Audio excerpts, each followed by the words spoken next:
Welcome back to another episode of I Really Should Not Talk. Why I spray that?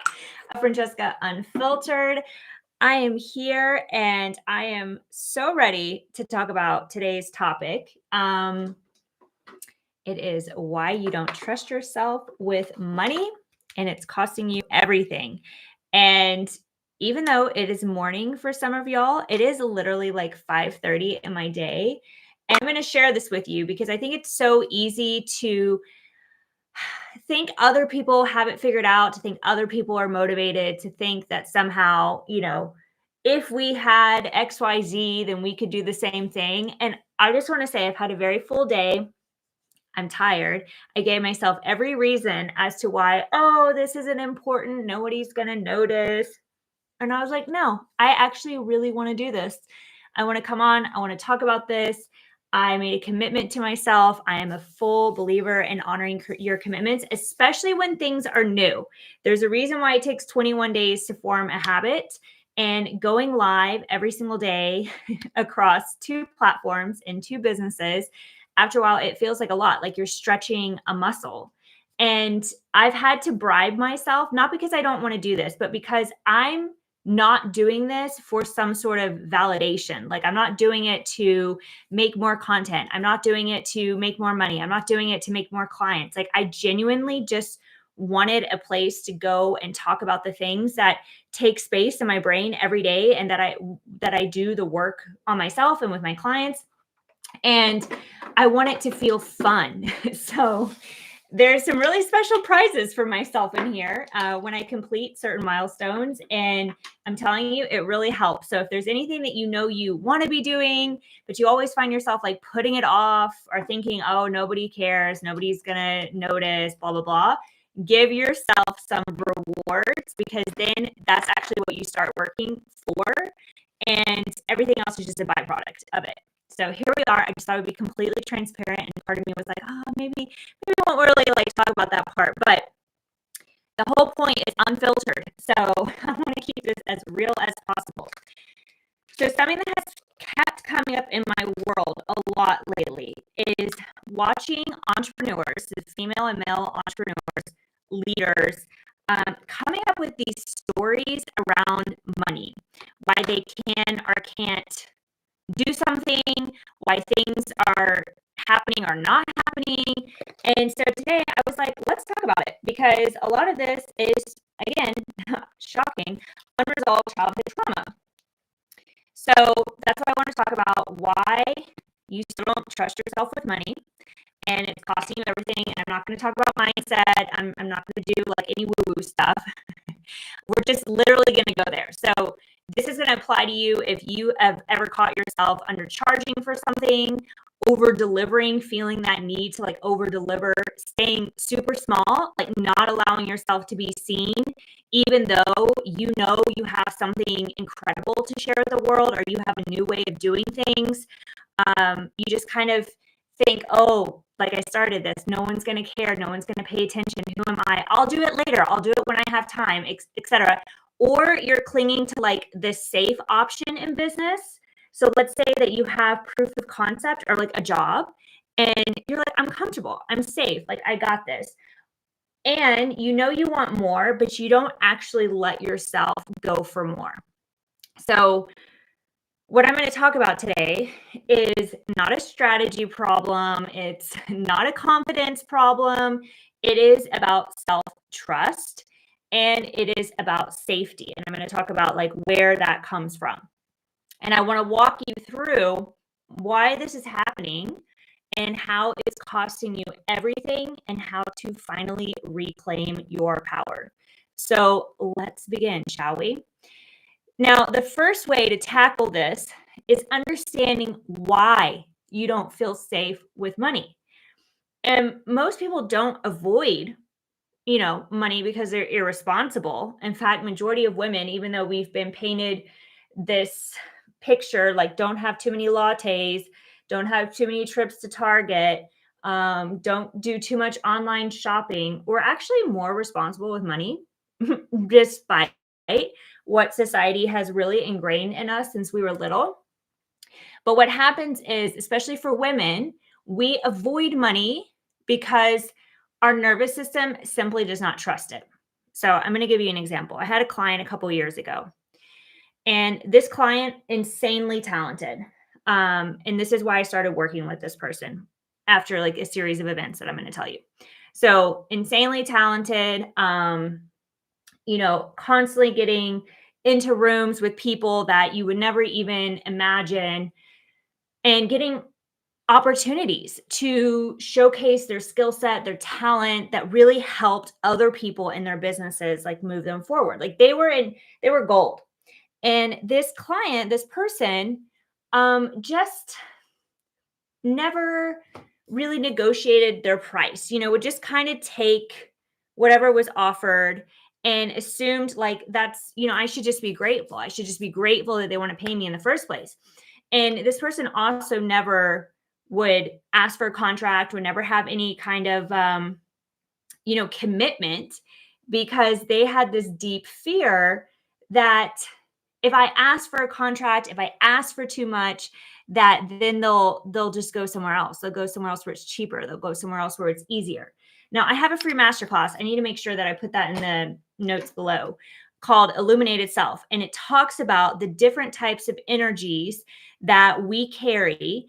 And when we are in like our sovereign, authentic, aligned self, and when we are in our shadow self. And this is the energy of the prostitute. Like, I don't want to be kicked out of the tribe. I don't want to, potentially lose anyone. I will undervalue my values in order to still feel like I'm part of something. And ultimately, it's like a quick hit. It's a quick hit for the ego. It's a quick hit of validation, because of course people like to work with you for free. Of course people like to exploit you, not because they're evil, not because they're going in there with like premeditated. I mean, sometimes they are, but people are going to treat you the way that you educate them to treat you. So this person's whole thing was like, if I ask for more, a contract, terms, extension, if they haven't paid me and I stop working, then I potentially will lose them. And what this person was really saying was, if I honor what I want, I won't be safe. And that's a trauma response. The scarcity is talking in this case, not the strategy. And the thing is that it took this client years of going through all kinds of horrible situations you would never want, being on the verge of bankruptcy, and just feeling completely disconnected from who they were, what their purpose was in life, like just completely empty. And ultimately, this person decided to heal this part of their childhood trauma and decided to say, okay, no more.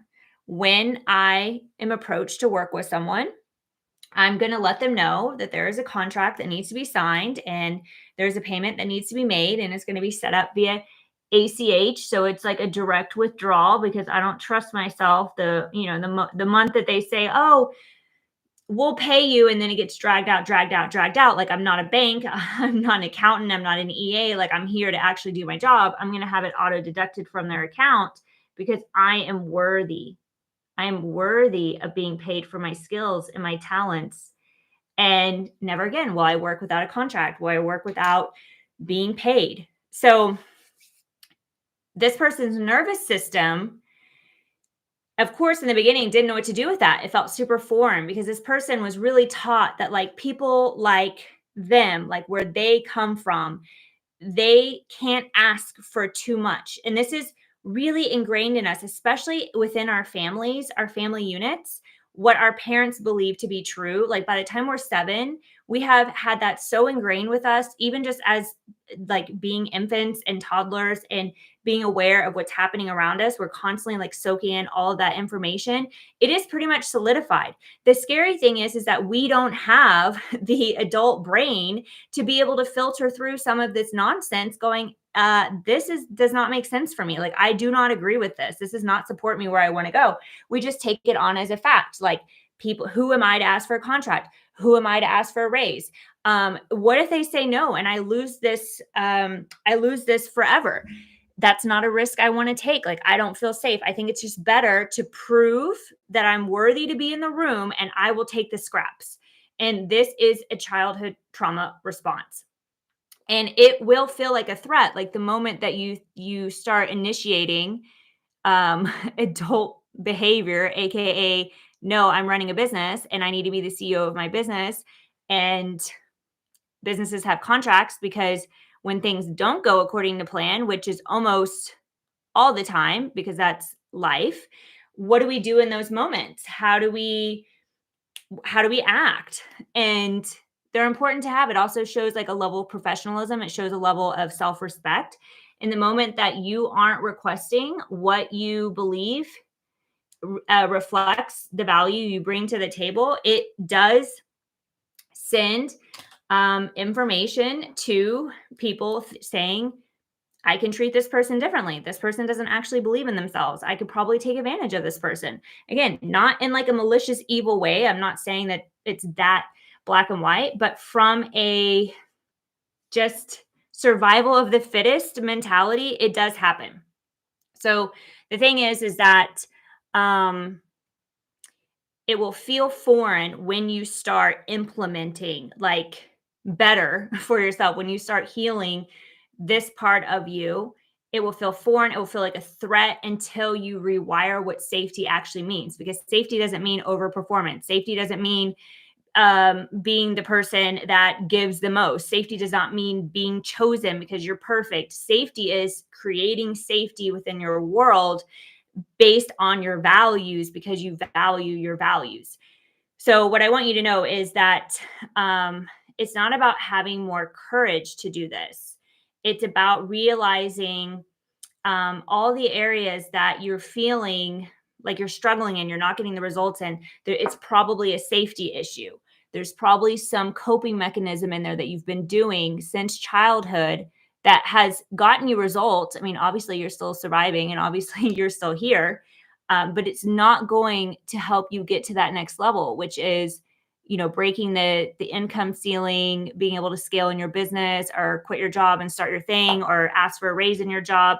It's stalling you. It's keeping you stuck. So the second thing I want to talk about is recognizing how this even shows up. And especially in pricing and scaling. And I do speak mostly to female leaders and entrepreneurs, but I know in today's conversation, like, really anyone can take nuggets of this and apply it to their own life, because when it comes to our career or, our professional life, it's all around exchanging goods and services for money, whether that's a talent or skill set, a solution. So someone who comes to mind is someone that a few years ago, a client of mine, she was telling me a story. She was very successful, and she was working with somebody else, and she said that this person like really changed her life. And the thing that she found shocking about it, though, was how they were undercharging. And a lot of times when you undercharge for your services, people think you're cheap, and people don't value cheap things. And I think where a lot of us have gotten it wrong when we go out into the world, especially in the online space, it's different if like you have a product, because usually you're doing some sort of markup on your cost, you're doing some type of markup on your labor. But when you're selling some sort of online service, or you're in the online space, or let's say you have higher profit margins because, you don't really have so many expenses, we start to feel like, well, who am I to charge this? And what if people can't afford it? And we really make it about us. Like, we can only see through the lens of our perspective. And so this person had really changed her life. And she was just like shocked, because she charged, I don't know at the time, maybe like 20 times more than this person charged. And when she asked that person, like, why are your rates so low? This is ridiculous. You're just really undercharging, and it just sends completely the wrong message. it really cracked something open in this person, and they shared it later on. And it was that it came so easy and so effortless that they didn't feel worthy to charge a higher amount. Now, in the end, they actually ended up hiring this person, and it was the most money they had ever spent and invested in themselves, because they were like, well, clearly this works, and I need to learn why I can't do it for myself. And so you seem to be the perfect person to learn that from. And they had a really great, beautiful relationship, still do to this day. That person increased their rates like 10 or 20 times. But the thing is that when we tie our self-worth to a number, whether that's a salary number, or that is, a number for our services, or that is like our sales goal, it gets really sticky, because it's the thing is that to some people you're always going to be too much, to other people you're going to be not enough or too little, to some people they're not even going to know what to do with you or why they would pay you in the first place. And when we fall for this, like, not lie, but oh, hi, Karen. When we fall for this belief that the money that we generate for ourselves is tied to our worth and not to the actual transformation that we're meant to put in this world, this is where we mess up. So when we have clients, when clients are investing in us, when they're investing in our business, it's not about validating our worth with a number.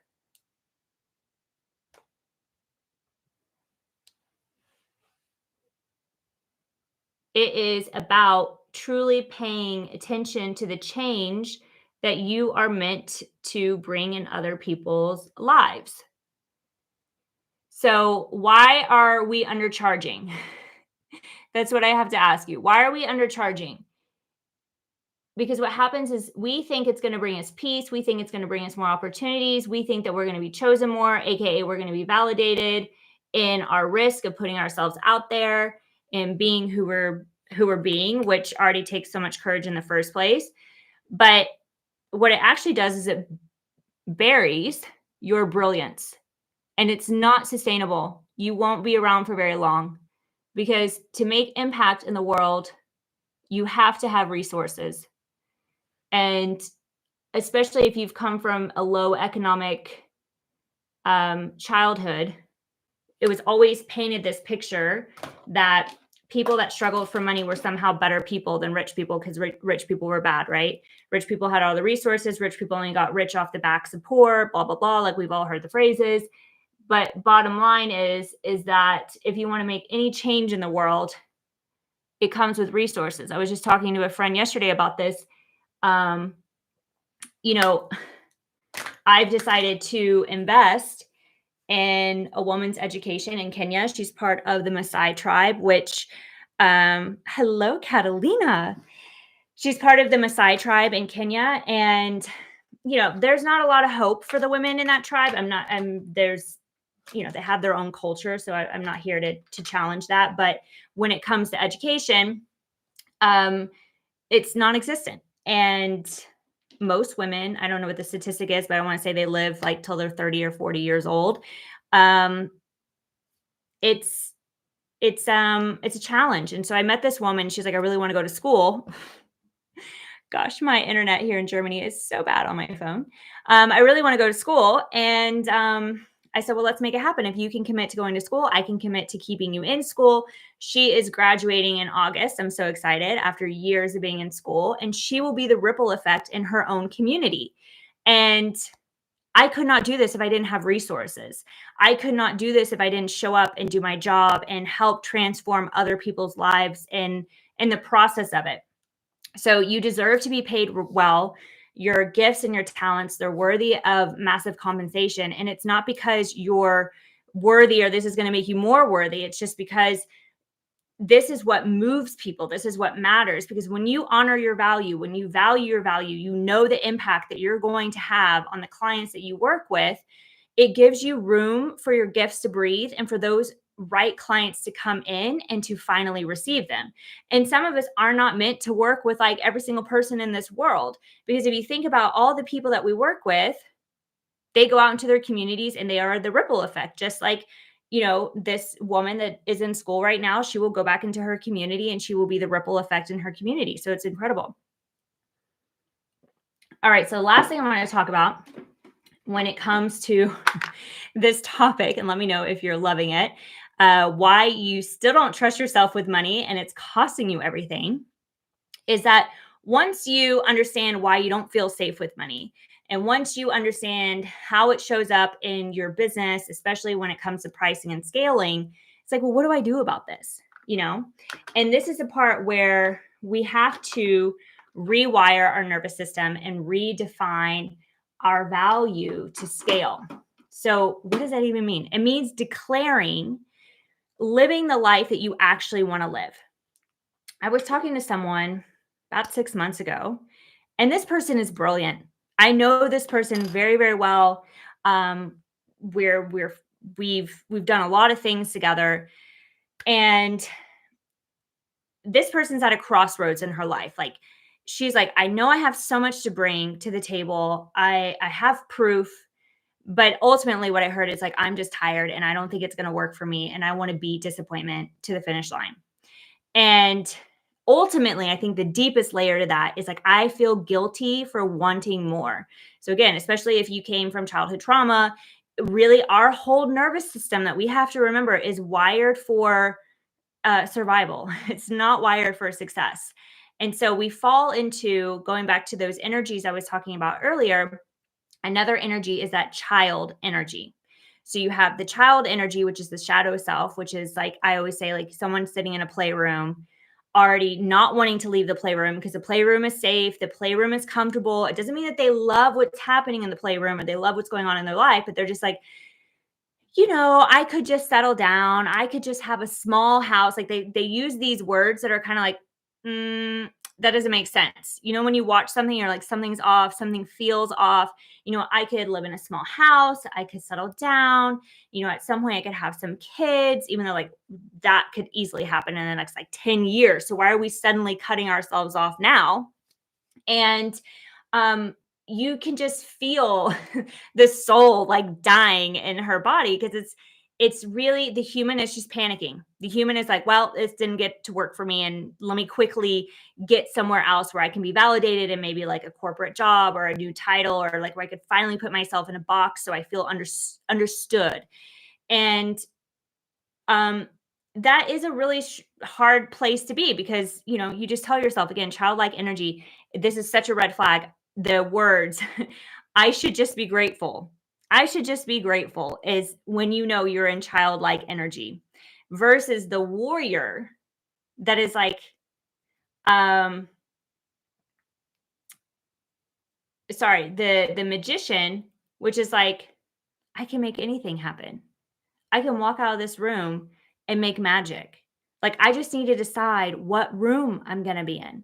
It's like imagining you're in one room and you think that is the only room in the entire house, but actually it is a 120 room mansion. Like, you don't even know about the other 119 rooms because you're just like, well, I should be grateful that I'm in this one room. And if you're listening to this, it means that that your soul is ready for so much more. Like, you're like, I know I can do bigger, but sometimes I just feel like I should be grateful. I just want to beat disappointment to the finish line. Like, when I'm not being validated, I feel like somehow I got it wrong. And so here's the thing, we didn't come here and settle to be just grateful. And I'm not saying you can't be grateful. I think gratitude is extremely important. I'm not saying that at all. Gosh, I always forget to turn this on. There we go. This a little better. I'm not saying that at all. What I'm saying is that you can be grateful and you can have desire. You can have both. You can have a duality. You can, as a mentor of mine once said, you can have one foot in gratitude, one foot in desire as you walk life. And every single day, I am literally finding things to be grateful for. I know sometimes when I've hit my ultimate, what I perceive to be rock bottoms, where it looks hopeless, it looks like nothing's happening, and I feel so lost, what helps me the most shift my energy at that time is finding every single thing I can be grateful for. And not one or two or five or 10 or 100, but until I feel my vibration rise in my body, where I'm like, holy shit, like I feel like I'm buzzing. And of course, we start with major things like necessities. Like, I'm grateful for the roof over my head. I'm grateful for my health. I'm grateful for my partner, for my family, for my children, like whatever the thing is. But then you go, I'm grateful that my lungs work, and I'm grateful that I have clean air, and I'm grateful I don't have to worry about my safety. I'm grateful for, the heat in my house, or I'm grateful for the little birds outside. Like, you start really having to search for things.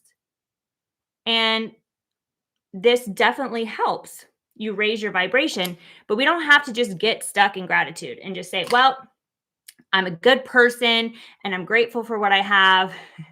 Because the truth is that the fear of rejection has to be so much smaller than that fear of regret. But I feel like so many of us have it the opposite way around. We would much rather regret things because that's not as public, it's not as exposed, than to be rejected. Be rejected in front of people, online, in our business, when we make a phone call, when we make, a move. So the fear of rejection has to be less than the fear of regret. And this person, when we had this conversation, she went away and she came back, and she told me, she was like, I'm done settling for the scraps. I'm done accepting that either this is how it gets to be for me, or like kind of like sulking and like having this story about how it doesn't get to work out for me. That happens too. She's like, I'm done apologizing for taking up space, especially as a little kid. If it was not safe to be seen, if it was not safe to take up space, if it was not safe to have a voice, if you were not encouraged, which, let's be real, that was like majority of us, then you're going to struggle for this, and you're going to struggle not settling. But just to be able to have the awareness and be able to have a conversation like this will change the game. Because what happens is you claim your throne, you claim what you came here to do, how you want to make things happen, and no one can take that away from you. You don't out of life get what you deserve. You literally get what you negotiate. That was brave, guys. I'm getting really comfortable with these lives with you. So the thing I want to tell you is, like, stop shrinking. Become undeniable. Like, it's already in you. It's not like you have to go learn anything. It's like it's there. It's chomping at the bit. And the trick is to get your nervous system to feel safe for you to do that. Because when it feels safe to be seen, to ask for more, to decide that you deserve it, that you want it, then you actually feel like you can do it. And I get it. Like, I so many levels, and I could go deeper in like human design, kind of like what your struggles are, especially with your childhood trauma. Like, we all have our unique blueprint. So if any of this is like speaking to you right now and you're like, I love this, I want more of this, I want to go deeper in this, I have two different things I'm going to invite you to. If you feel like it's the right step for you, great. If you feel like I'm just love checking into these daily lives, and I think that's fabulous too. One is called Reclamation. So within my personal development brand, I talk about three things specifically. I speak specifically to women who have had any type of trauma, that know that they're here to be entrepreneurs and leaders and trailblazers, but there's just something that makes them feel stuck. And the three areas that I focus on specifically is reclaiming your voice, reinventing who you get to be, and redefining who you are. And after today's topic, I would say a couple of places that would feel for you to dig in deeper would be Reclamation, which is all about reclaiming your voice. It's trauma-informed healing through human design, because that was the only way that I could really get on board with this whole like coming back home to yourself. I'm a very factual person, so woo-woo and journal prompts and meditations were not going to do it for me. I needed to understand like who I was before I was basically told who to be. And it really helped me feel safe receiving again. And then the second thing I would talk about, and that's self-paced, you can jump in there and basically work your way through the program, is Redefining You. And that is private mentorship with me one-on-one across 4 calls where we look at your unique situation, your unique blueprint, and help you raise rates if that's something that you've been wanting to do, rewrite your rules, rewrite your truth, and that is Redefining You. So I'm going to make sure, if for those Instagram baddies, you can DM me or check out the link in my bio on YouTube. I'll make sure that I have those in the show notes. Regardless, I want you to know that today's live, the Unfiltered with Franceska that I'm doing, which I'm loving, and I hope you are too, it is your sign to reclaim what is always yours. And I say this all the time, like whatever ideas that you have in your brain that are taking up all the space, they are specifically planted for you. They're like little seeds. I call them memories from the future. And if you're like, oh, that's a bit woo, I can't really get behind that, then think about everything that's in your life right now. At one point, it was literally like a thought. It was just a thought. And then that thought went into an idea where it was like, but then I could like kind of do this. And then that idea went into a goal. And it was like, oh, well, if I were to do this, what would I need to do? Like, would I need to hire someone? Would I need to move somewhere? Would I need to invest in something? And then that goal became your reality. Like you made this thing happen. You showed up every day. You committed to it no matter what. Even on the days like you didn't feel like it, you're like, but I know like this is something that my future self can thank me for. And when it became your reality, it simply was now a memory that you've already lived. It was a memory from the future. And so if you take all of your genius and your ideas just like that, and you remember, oh my God, like I've already done this. Right now it feels so impossible, but I have these crazy ideas because I know I've already done them. I just need to detach from the outcome of how fast they need to happen for me. So I feel validated and I can potentially beat disappointment to the finish line. But ultimately, all I have to do is remember that this is unique to me, that I'm meant to do this thing. So, how do I want to explore that? And that I think is so empowering and very exciting. So, thank you for being here with me today. As always, here's to your expansion, and I will see you again tomorrow. It'll be a lot earlier tomorrow. So, I'll see you then and take care.